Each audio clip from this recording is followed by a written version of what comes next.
Bonjour à tous, c'est Coralie des Joyaux d'une Vie et vous êtes sur Dualité Média.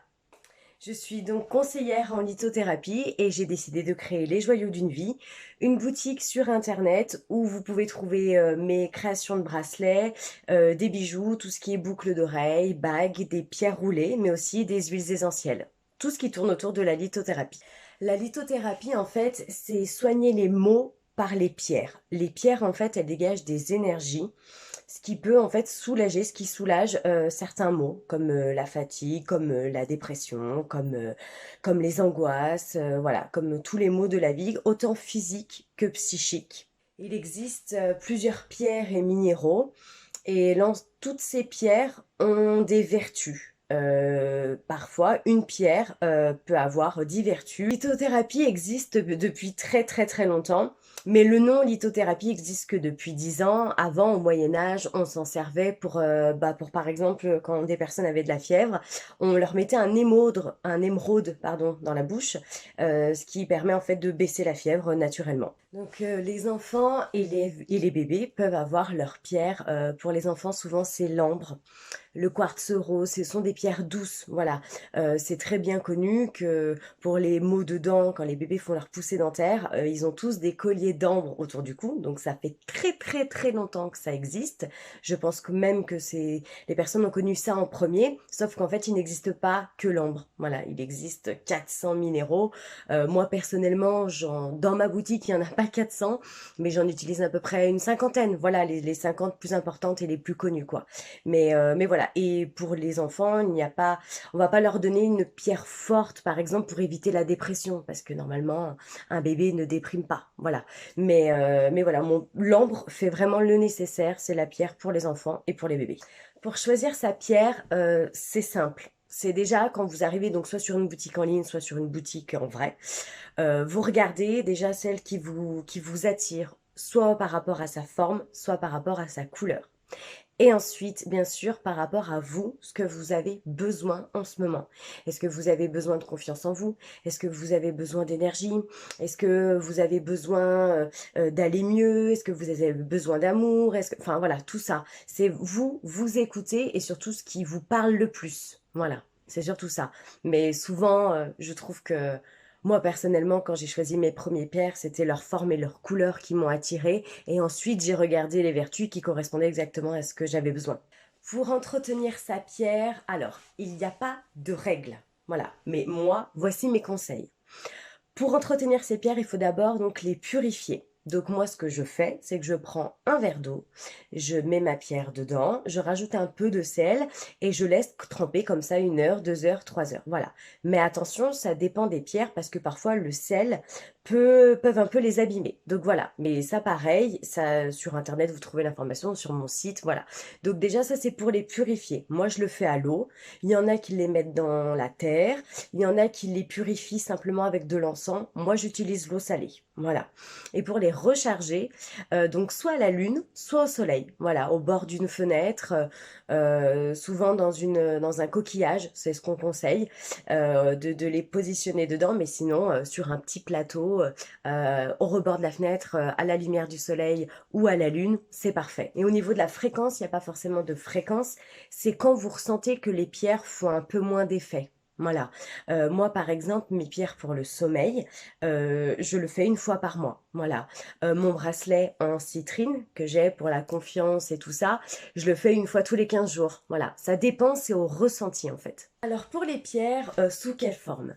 Alors, il existe des bracelets, il existe des petits pendentifs comme ça, et il existe aussi sous forme de pierres roulées. Voilà. Et ben en fait, ça dépend de comment vous avez envie de l'utiliser. Voilà.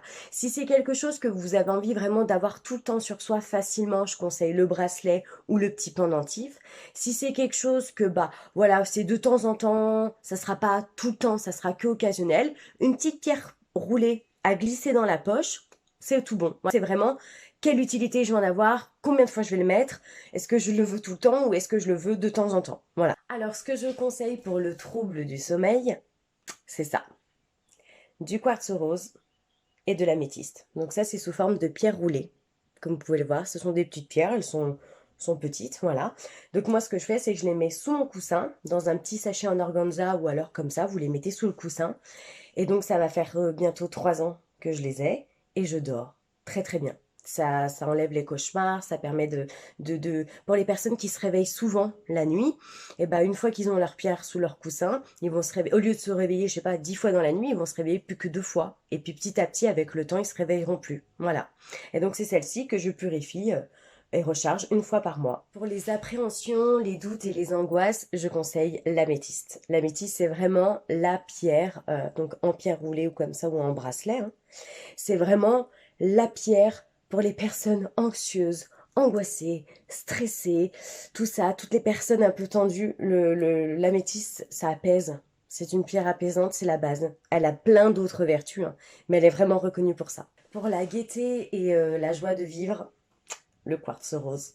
J'adore le quartz rose. Vous voyez, j'en ai un là. Le quartz rose, c'est vraiment, pour moi, c'est une pierre qui me rassure, qui me permet d'être bien, d'être bien avec moi-même, d'être en paix avec moi-même, de retrouver un peu la paix intérieure et du coup bah, d'être joyeux, d'être ouverte à plein de choses en fait, d'apprécier un peu plus le quotidien. Voilà, c'est la pierre de l'amour aussi, hein, le quartz rose, hein. Le quartz rose, on le conseille aussi pour les personnes qui ont eu un chagrin d'amour, ça permet un peu de réconfort. Voilà, et c'est pour ça aussi que ça aide à dormir, c'est qu'en fait on est un peu dans un petit cocon. J'adore le quartz rose aussi. Voilà. Sous forme de bracelet ou de petites pierres roulées si vous avez envie de les mettre dans la poche. Pour les soucis de poids, je conseille le bracelet paire de poids que j'ai créé en fait. Donc dans ce bracelet, vous avez de la pierre de lune. Ça va te permettre, en fait, c'est la pierre de la femme, ça permet dans ce bracelet de réguler tout ce qui est hormonal. Vous avez du jaspe rouge. Le jaspe rouge, ça aide en fait à concrétiser les projets. Le jaspe rouge, c'est vraiment la pierre qui va vous donner la persévérance et le courage d'aller jusqu'au bout en fait de votre perte de poids. Vous avez aussi de la citrine. La citrine, c'est vraiment la pierre, comme je disais, de la confiance en soi. Ça va vraiment vous permettre de se dire, je peux le faire, je peux perdre de poids, et en même temps s'aimer aussi soi-même. Parce qu'on est d'accord, c'est pas parce qu'on est mince qu'on est belle, et c'est pas parce qu'on a du poids en trop qu'on est moche, ok? Voilà, c'est juste se sentir bien dans son corps, qu'on fasse 70 kilos ou 50 kilos, c'est surtout ça. Et ensuite, vous avez de l'apatite bleue qui permet en fait, qui est un coupe-fin, qui est une pierre un peu qui donne un peu cette sensation d'écœurement. Voilà. Et donc du coup, tout ça comme ça, et ben ça fait le bracelet perte de poids. Voilà. Donc voilà. Et donc je tiens à préciser, c'est pas parce qu'on va porter ce bracelet que ça y est, je vais perdre 10 kilos dans 2 mois. Non. Hein, d'accord, on est d'accord. C'est vraiment une aide psychique. Il faut à côté faire attention à ce qu'on mange, faire une activité physique et surtout être prête soit dans la tête et au niveau de ses énergies et se dire bon ok je me sentirai mieux si je perds quelques kilos, c'est une aide, mais attention si vous mangez des burgers tous les jours, le bracelet il fera pas grand chose. Voilà, ce n'est pas de la magie. Pour pallier les peines de cœur, bah, c'est ce que je disais tout à l'heure, l'amour, la pierre de l'amour, le quartz rose. Voilà, c'est vraiment ce sentiment de ça vous rassure, c'est un petit cocon maternel, c'est un petit, voilà, moi j'adore le quartz rose. Et voilà, mais après il faut que la personne soit aussi en, en mesure de se dire, bon bah allez, j'ai une peine de cœur, je veux aller mieux. Voilà, il faut aussi que la personne ait les énergies et les chakras ouverts pour se dire, je suis prête à m'en sortir et à aller mieux. La pierre de protection, moi je conseille l'œil de tigre. Elle est reconnue pour ça. L'œil de tigre, c'est vraiment tout ce qui va vous protéger des ondes négatives. Parfois un peu les gens qui sont trop négatifs. Moi, on le ressent parfois, les gens qui sont pas très heureux, un peu gris autour d'eux, c'est un peu gris. Moi, c'est comme ça que je le ressens. L'œil de tigre, ça vous protège, tout simplement. Un petit bracelet pour l'œil de tigre si vous avez un peu, je sais pas si au travail vous avez un peu trop de gens négatifs ou qu'il y a trop une mauvaise ambiance. Mettez cet œil de tigre, ça va glisser sur vous et surtout ça va pas vous atteindre personnellement. Donc, est-ce que le fait d'y croire ou non, ça fonctionne? Bah oui, clairement. Je sais que j'ai des personnes qui n'y croient pas du tout. Je pourrais leur mettre toutes les pierres sur eux, ça ne fonctionnera pas. Voilà. C'est comme l'hypnose, c'est comme plein d'autres choses, comme toutes les médecines douces. Si vous y croyez pas un minimum, ou si surtout vous, en fait, il faut que vous soyez prêt à changer en fait. Vous voyez, si par exemple vous avez besoin d'un bracelet pour la confiance en soi, et bah déjà, vous, il faut que vous soyez prête à évoluer en fait, à se remettre en question, à évoluer en disant je veux avoir plus confiance en moi, la pierre, c'est un allié, d'accord, mais elle va pas tout faire. C'est surtout dans la tête. Alors oui, j'ai vu sur TikTok l'effet moldavite. Oui, c'est une super pierre, la moldavite, elle est géniale, mais la moldavite, elle est surtout sur les vertus psychiques. Voilà, surtout pour la circulation des énergies au niveau des chakras, ça permet vraiment.